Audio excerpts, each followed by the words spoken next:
There is a lot of joy and happiness in retirement, but there's also some changes that you need to be aware of. No one likes surprises. I love surprises. I'm going to surprise you right now. You want me to surprise you right now? Yeah. No. No one likes surprises. So today we're going to unveil some truths about retirement that you need to be prepared for. And if you ignore these truths, you could find yourself unprepared to live a fun. Do you remember fun? This is fun. Fun and fulfilling retirement. And now look, if you're new here, I'm Mark, and this is my crazy wife, Jody.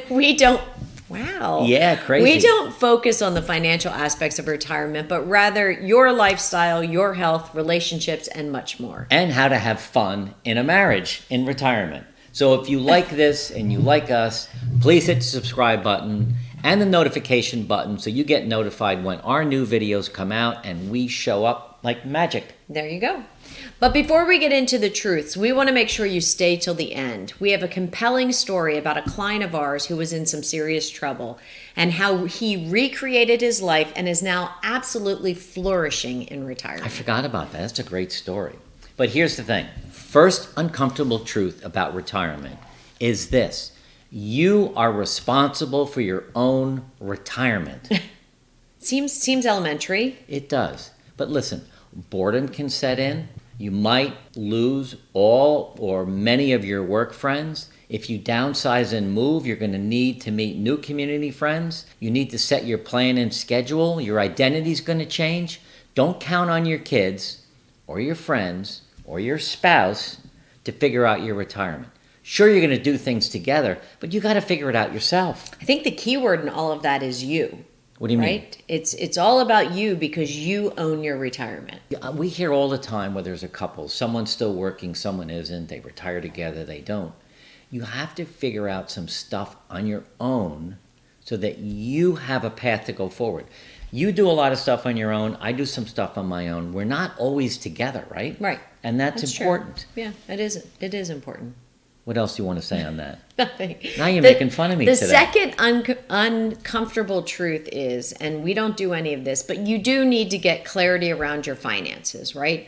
What are your assets, your homes, your cars, your retirement accounts, whatever it is? What debt or liabilities do you have in terms of mortgage or loans? What will your income be, and how are you going to then spend it? What are your expenses? Yeah, and I guess the bottom line is, you need a budget. Yeah, and a lot of people don't want to do that. Right. It's not fun. Your spending will, I don't know whether it's going to increase or decrease in retirement.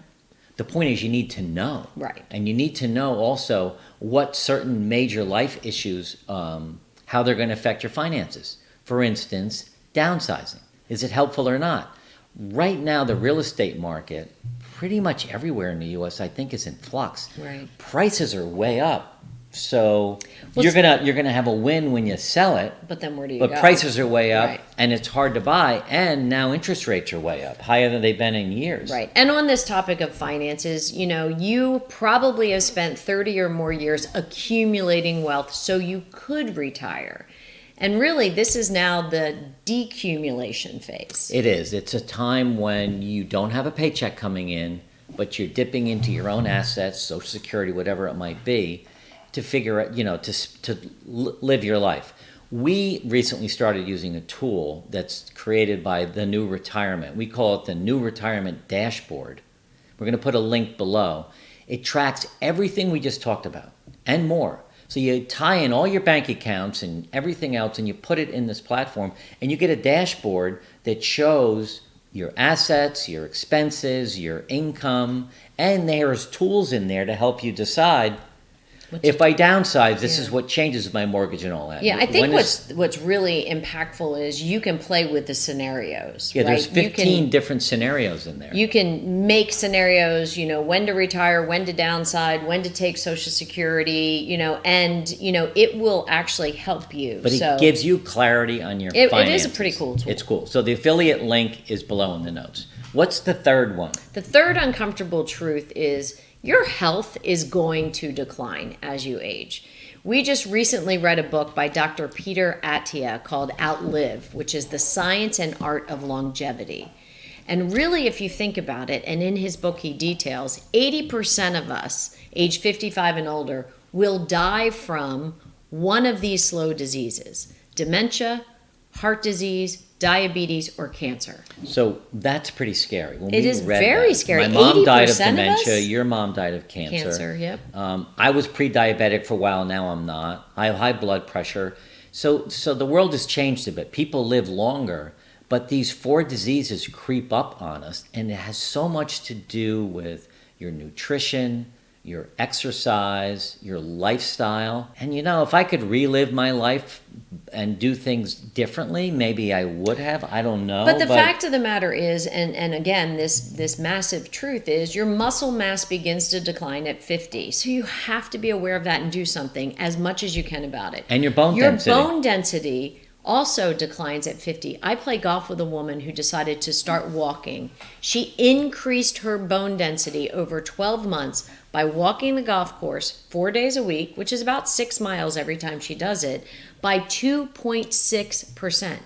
I mean, it was astounding to me that just walking the golf course did that. So again, your bone density is going to decline, but you can do something about it. So this truth about retirement and as we age, all of this starts to happen. Our vision goes, our hearing might go. What? Cognitive decline, hormonal changes, sex drive might change. Yeah. Thank goodness mine hasn't. So you need to be more proactive on your health when you retire. Right. It's a truth. You Right. really need to focus on that. Yeah. The fourth uncomfortable truth about retirement is those people around you and those people close to you will begin dying as you age. Your dad outlived many of his friends. Well, he did, but he died when he was 80. Right. I want to live to 90 or more, and I don't want my friends But to die. he had a list of his friends. He was a curmudgeon. He drank too much. He was an alcoholic. And as he aged, he's the guy that he got in the chair, then he bought the electric chair to get him out. He didn't really take care of himself. Right. It was sad. But he had this list of all his good friends. And they started to die. There was Billy up at New Paltz. There was Uncle John, who lived down in Washington, D.C. And there was Uncle Peter in Washington, D.C. These are really good friends of my parents. They were called uncles and aunts. You probably have friends like that. And as they died, he crossed them out. And it was just sad to watch him go through this phase of his life as people died. Yeah. But it's a cold, hard truth. Right. If you live long enough, that's going to happen. I mean, we've both already lost our moms and dads. Right. And you lost your brother, unfortunately, last fall. And we both lost some close friends already. But what we're here to tell you is there's a way to kind of think about the truth, don't run from it, and then be prepared and have a plan.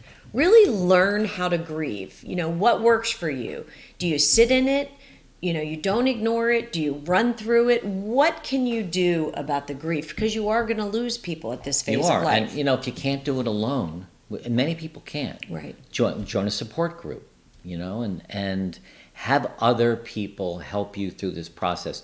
Don't always try to do it alone. Yeah. And there's ways to keep memories alive, right? Pictures and photos. We have a nice picture of your brother Chuck in our kitchen, which we both love because it just captures the essence of who he is. Photo albums. You can do photo albums. You can, honor their lives, by staying connected to their broader friend group and or families. That's a good idea. And even sometimes volunteering and giving back in the name of the person that passed on an annual, aspect. It really helps. The other thing, and I'm a big proponent of this, is practicing mindfulness. If you can find a way to learn how to meditate, and we use Headspace app, and there's a bunch of other ones out there, but it really does teach you to not let your mind control your thoughts. You control what your mind thinks about, and that helps so much, not just with grieving and the loss of loved ones, but in everything. So here we are to the story we wanted to tell you about a client of ours. Our client's name is Matthew. He's 64 years old. He had a very serious prostate cancer scare. He realized at that time he was overweight, he was drinking too much alcohol, he was working way too much. Had 2 jobs. Stress level was super high. Relationship with his spouse was good, but there were kind of 2 ships that passed in the night, like not a whole lot of intimacy. He wanted to retire, but he realized that he just couldn't afford to do it, and he was in trouble. So he had a lot going against him, physically, mentally, emotionally, spiritually. Financially. Financially, he thought. So here's what he did.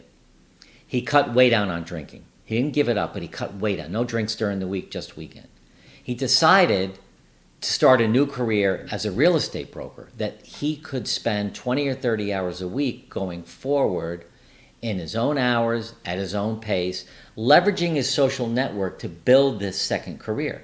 He started an entirely new exercise regime. He goes to, I don't know what Orange Theory. Orange Theory. He's an Orange Theory rat now. Yeah. Changed his eating habits. He lost 30 pounds. He now weighs 160. And here's the other thing he did. He hired a financial planner to give him the financial clarity that he needed so that he could retire.